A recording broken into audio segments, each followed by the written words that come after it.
اولئک الذین، یہ وہ لوگ ہیں، اشتروا الحیات الدنیا، جنہوں نے خریدا دنیا کی زندگی کو، بالآخرتی، آخرت کے بدلے، فلا یخفف، تو نہ کم کیا جائے گا.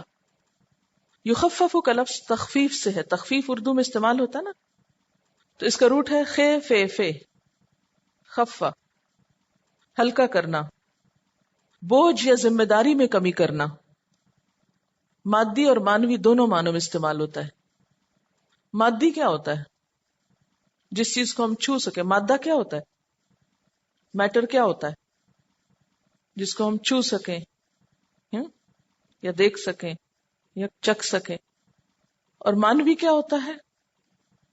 یعنی اس کی اسپرٹ، صرف سامنے کی نہیں، ظاہری حالت نہیں جو ہم چھو کے دیکھ سکتے ہیں، بلکہ اس کے اندر جو اسپرٹ ہے وہ بھی مراد ہوتی. تو یخفف، ہلکا کرنا. مادی معنوں میں کیا؟ مثلا آپ نے کتاب اٹھائی ہوئی تھی تو یہ کیا ہے؟ ثقیل، بوجھل. جب آپ نے رکھ دی تو کیا ہو گیا؟ خفف، ہلکا کر دیا اپنے آپ کو. ٹھیک ہے. اچھا، اسی طرح اس وقت میں آپ کو پڑھا رہی ہوں، میری پڑھانے کی جو ذمہ داری ہے یہ بھی کیا ہے؟ ایک طرح سے مجھ پر بوجھ ہے. جب میں پڑھا کے نکلوں گی تو میرا بوجھ ہلکا ہو جائے گا. کیسے ہلکا ہوگا؟ کہاں تھا وہ جو میں نے اٹھا کے رکھ دیا؟ یہ مانوی معنی ہے. ٹھیک ہے. کتاب کا اٹھانا مادی معنی ہے اور ذمہ داری کا اٹھانا مانوی معنی ہے. تو اب آئندہ میں یہ لفظ مادی مانوی نہیں ایکسپلین کروں گی، صرف بولوں گی اور آپ کو سمجھنا ہوں گے. انہم، ان سے، العذاب و عذاب، ولا ہم، اور نہ وہ، ینصرون، مدد دیے جائیں گے. ینصرون کا روٹ کیا ہے؟ نون صاد رے، نصر، مدد، نصرت اردو میں استعمال ہوتا ہے. اولئک الذین اشتروا الحیات الدنیا بالآخرہ، یہ وہ لوگ ہیں جنہوں نے دنیا کی زندگی آخرت کے بدلے خرید لی، یعنی اپنی آخرت کو برباد کر کے، آخرت کا عذاب مول لے کر دنیا کمائی، دنیا کے چند فائدے اٹھائے. ایسے لوگوں کا انجام کیا ہوگا؟ فلا یخفف عنہم العذاب، ان سے تو عذاب ہلکا بھی نہ کیا جائے گا. ایک تو یہ کہ عذاب کی طرف لوٹا دیے جائیں گے، دھکیل دیے جائیں گے. دوسرے یہ کہ جس عذاب میں ہوں گے اس کی شدت میں کچھ بھی کمی نہیں آئے گی. دنیا میں تو یہ ہوتا ہے نا کہ مثلا بہت شدید دھوپ تھی، بہت ہائی ٹیمپریچر تھا، پھر اس میں کمی ہو گئی، پھر ٹھنڈک آ گئی، سردی آ گئی، وہ پچھلی گرمی دور ہو گئی. لیکن وہاں جہنم کی آنچ میں، اس کی حرارت میں، اس کی گرمی میں کچھ کمی نہیں ہوگی. آپ نے دیکھا ہوگا کہ انسان ایک دم جب ہیٹ سے ایکسپوز ہوتا ہے یا گرمی میں جاتا ہے تو اس کو بہت شدید گرمی لگتی، لیکن تھوڑی دیر جب گرمی میں بیٹھے رہتے ہیں آپ تو کیا ہوتا ہے؟ آپ عادی ہو جاتے ہیں اور اس کی شدت اور حدت آپ کو کم محسوس ہوتی. لیکن جہنم میں جو جب تک رہے گا اس کی گرمی کم نہ ہوگی، یعنی اس کے عادی ہو کر اس کے عذاب میں کمی نہ آئے گی. ولا ہم ینصرون، اور نہ وہ مدد دیے جائیں گے، کہیں سے بھی کوئی ان کو چھڑانے نہ آئے گا، کوئی ان کا ساتھ نہ دے گا. وَلَقَدْ، اور البتہ تحقیق، آتینا، دی ہم نے، موسیٰ علیہ السلام کو، الکتاب، کتاب، وقفینا، اور پے در پے بھیجے. قفینا کا لفظ جو ہے نا اس کا روٹ ہے قاف فے واو. قف، سر کا پچھلا حصہ، گدی جس کو آپ بولتے ہیں. ریڑھ کی ہڈی جو ہوتی ہے نا اس کے مہروں کے لیے بھی استعمال ہوتا ہے، کیونکہ ہر مہرہ دوسرے کے ساتھ جڑا ہوا ہوتا ہے. اگر گیپ آ جائے تو کیا ہوتا ہے؟ انسان کچھ نہیں کر سکتا. تو ایک کے بعد ایک لگا ہوتا ہے نا ساتھ. ردیف قافیہ کا لفظ سنا ہے شاعری میں؟ قفینا کا مطلب ہوتا ہے ایک چیز کے بعد ایک، یا کے بعد دیگرے، ایک کے بعد ایک، کنٹینیوسلی. من بعد ہی، اس کے بعد. کس کے بعد؟ موسیٰ علیہ السلام کے بعد. کس کو بھیجا؟ بالرسل، کئی رسولوں کو بھیجا. وآتینا، اور دی ہم نے، کس کو؟ عیسیٰ ابن مریم، عیسیٰ ابن مریم کو. کیا دی؟ البینات، روشن نشانیاں. کون سی تھی وہ روشن نشانیاں؟ ان کے معجزات. وہ کیا کرتے تھے؟ مٹی کا پرندہ بناتے، اس میں پھونک مارتے اور وہ اڑنے لگ جاتا. کوڑی کے اوپر ہاتھ پھیرتے اور بالکل اس کی سکن ٹھیک ہو جاتی، مردے کو زندہ کر لیتے، اور یہ سب کچھ وہ اللہ کے اذن سے کرتے تھے. تو یہ ان کی روشن نشانیاں تھیں، یہ معجزات تھے جو اللہ نے ان کو دیے تھے. ان کی تفصیل سورت آل عمران آیت 49 میں ہمیں ملتی. وَأَيَّدْنَاهُ، اور تائید کی ہم نے اس کی، مدد کی ہم نے اس کی. یہ جو ایدنا کا لفظ ہے نا، اس میں آپ دیکھ رہے ہیں کہ ید، یہ دال کا جو لفظ ہے یہ نمایاں ہے. ید کہتے ہیں ہاتھ کو، کسی پہ اپنا ہاتھ رکھنا یا کسی کو ہاتھ دینا، اس کا کیا معنی ہوتا ہے؟ کسی کی مدد کرنا. اسی سے لفظ ہے تائید کرنا، قوت دینا. قوت دی ہم نے اس کو بروح القدس، ساتھ روح پاک کے. یہ کون سی روح ہے اس سے مراد؟ حضرت جبریل علیہ السلام. جبریل علیہ السلام کے لیے قرآن پاک میں یہ لفظ استعمال ہوتا ہے روح القدس کا. سورۃ النحل کی آیت 102 میں آتا ہے قل نزلہ روح القدس، آپ کہہ دیجئے اسے نازل کیا ہے روح القدس نے.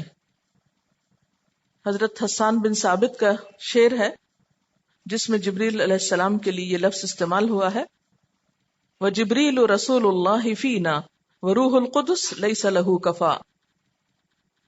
أَفَكُلَّمَا، کیا پھر جب کبھی، کلما جب بھی کبھی، جاءکم آیا تمہارے پاس، رسول کوئی رسول، کوئی کہاں لکھا ہوا ہے یہاں؟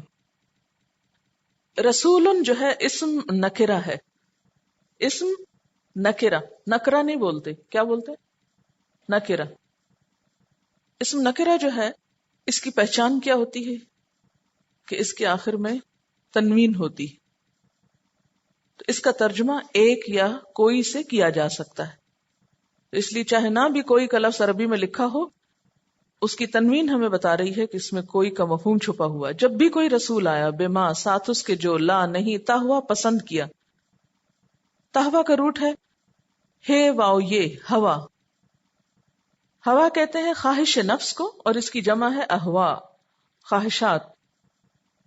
ہوا کا معنی ہوتا ہے اوپر سے نیچے گرنا، یعنی ایسی خواہشات جن کی پیروی کر کے انسان ذلیل و خوار ہو جائے، اوپر سے نیچے گرے.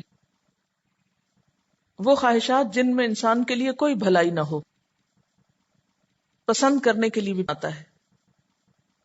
لا تہوا، نہ پسند کیا، انفسکم تمہارے نفسوں نے، استکبر تم تکبر کیا تم نے، ففریقن تو ایک گروہ کو، کذب تم جھٹلا دیا تم نے، وفریقن اور ایک گروہ کو، تقتلون تم قتل کرتے رہے.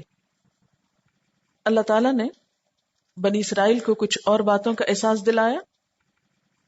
وَلَقَدْ آتَيْنَا مُوسَى الْكِتَابَ، ہم نے موسیٰ علیہ السلام کو کتاب دی. کس لیے دی تھی وہ کتاب؟ ان کی ہدایت کے لیے، ان کی رہنمائی کے لیے. وَقَفَّيْنَا مِن بَعْدِهِ بِالرُّسُلِ، اور آپ کے بعد ہم نے کئی رسول بھیجے، پے در پے، مسلسل. کون کون سے؟ ایک تو حضرت موسیٰ علیہ السلام کے فوراً بعد یا ساتھ ہی حضرت ہارون علیہ السلام کو بھیجا گیا.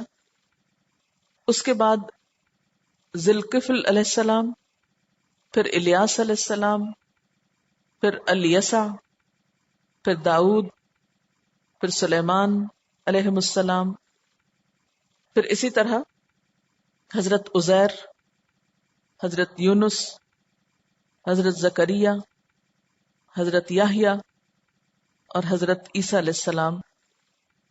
یہ ترتیب کے اعتبار سے بنی اسرائیل میں آنے والے پیغمبر ہیں. ان کے علاوہ اور بھی بہت سے آئے تھے، لیکن قرآن پاک میں ان کا ذکر آتا ہے. وَقَفَّيْنَا مِن بَعْدِهِ، بعدہ سے مراد موسیٰ علیہ السلام کے بعد، بالرسل کئی رسول.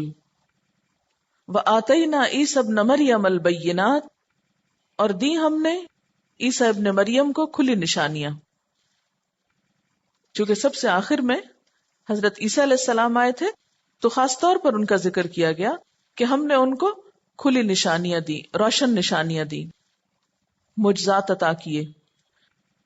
وَأَيَّدْنَاهُ بِرُوحِ الْقُدُسِ، اور ہم نے حضرت عیسیٰ علیہ السلام کی تائید کی یا مدد کی پاک روح کے ساتھ، یعنی حضرت جبریل علیہ السلام کے ساتھ ان کی مدد کی گئی.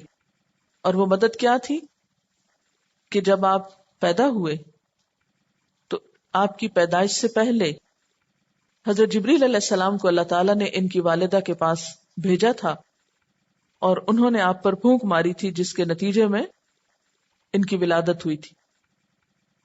پھر جب یہ پیدا ہوئے تو بنی اسرائیل نے ان کی والدہ پر الزام لگایا کہ یہ بن باپ کے بچہ کیسے پیدا ہوا ہے، تو اس موقع پر حضرت جبریل علیہ السلام کی تائید سے حضرت عیسیٰ علیہ السلام پنگوڑے میں بول اٹھے۔ پھر اسی طرح آپ کی نبوت کے بعد بھی آپ کے ساتھ ساتھ رہے اور مختلف مواقع پر آپ کی مدد کی، اور پھر جب یہود نے یا بنی اسرائیل نے ان کو قتل کرنا چاہا تو اللہ تعالیٰ نے حضرت جبریل علیہ السلام کو حکم دیا کہ حضرت عیسیٰ علیہ السلام کو اٹھا لیں۔ تو ایدناہ سے مراد یہ تمام طرح کی تائید اور مدد ہے۔ یہ روح القدس کے ساتھ ہم نے آپ کی تائید کی۔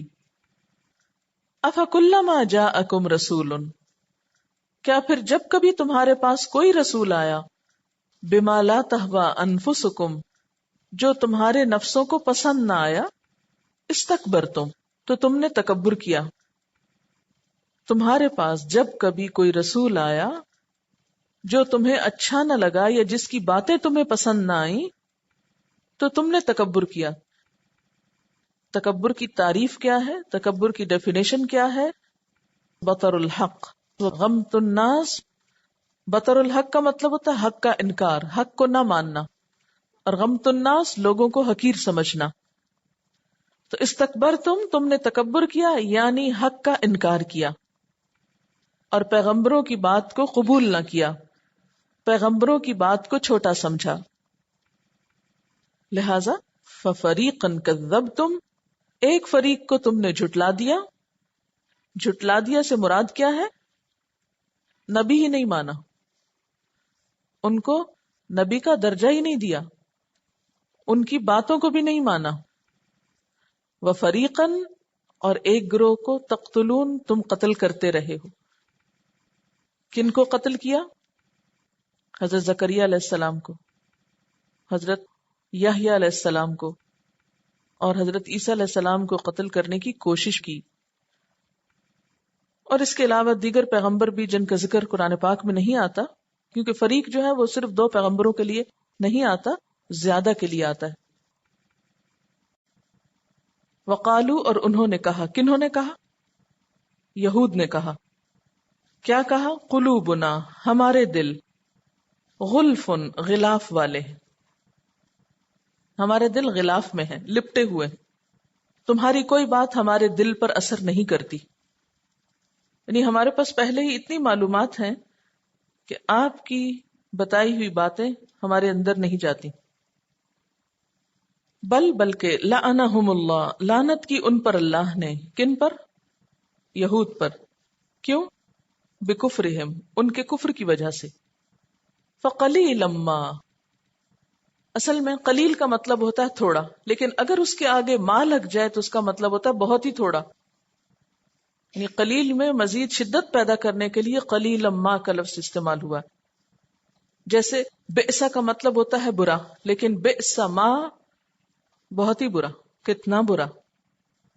نعمہ کا مطلب ہوتا ہے اچھا، لیکن نعمہ کا مطلب ہوتا ہے کتنا اچھا۔ تو یہ ایک اسلوب ہے زبان کا۔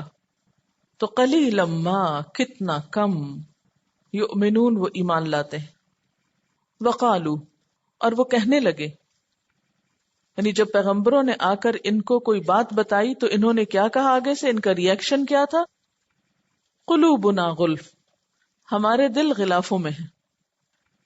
کسی چیز کا کسی غلاف میں ہونے کا مطلب کیا ہے؟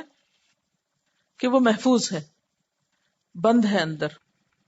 ہمارے دل محفوظ ہیں، اندر بند ہیں، ان پر تمہاری باتوں کا کوئی اثر نہ ہوگا، ہم تمہاری بات نہ سنیں گے۔ جیسے قرآن پاک کی ایک اور آیت میں آتا ہے وَقَالُوا قُلُوبُنَا فِي أَكِنَّةٍ مِّمَّا تَدْعُونَا إِلَيْهِ، وہ کہنے لگے کہ ہمارے دل پردے میں ہیں اس چیز کی طرف سے جس کی طرف تم ہمیں بلاتے، یعنی ہمیں تمہاری بات سمجھ میں نہیں آتی۔ تو قلوبنا غلف میں ایک معنی تو یہ ہو سکتا ہے کہ ہم بہت علم والے ہیں، ہمارے پاس بہت معلومات ہیں، ہمیں مزید معلومات کی ضرورت نہیں۔ دوسرا یہ کہ ہمارے دل لپٹے ہوئے ہیں، ان تک کوئی بات جا ہی نہیں سکتی، اور یہ فخریہ کہتے تھے بل لعنہم اللہ بکفرہم، ایسا نہیں کہ تمہارے پاس علم بہت ہے تو تمہیں مزید بات نہیں چاہیے، بات یہ ہے کہ تمہارے کفر کی وجہ سے اللہ نے تم پر لعنت کر رکھی۔ اور لعنت کیا ہوتا ہے؟ اللہ تعالیٰ کی رحمت سے محروم ہونا۔ جس شخص کے ساتھ اللہ تعالیٰ بھلائی کا ارادہ کرتے ہیں اس کو دین کی سمجھ دیتے ہیں، اور جس شخص پر اللہ تعالیٰ کی رحمت نہیں ہوتی اس کو دین کی نہ پھر سمجھ آتی ہے اور نہ ہی دین پر وہ عمل کرتا ہے۔ گویا دین سے دور ہونا دراصل کیا ہے؟ اللہ کی رحمت سے دور ہونا۔ فَقَلِيلًا مَا يُؤْمِنُونَ، اس پھٹکار اور لعنت کی وجہ سے نتیجہ کیا نکلا؟ کتنے کم تھے جو ایمان لائے، یا کتنا تھوڑا وہ مانے، یعنی کم ہی وہ ایمان لاتے ہیں یا تھوڑے ہی ہیں ان میں سے جو ماننے والے ہیں۔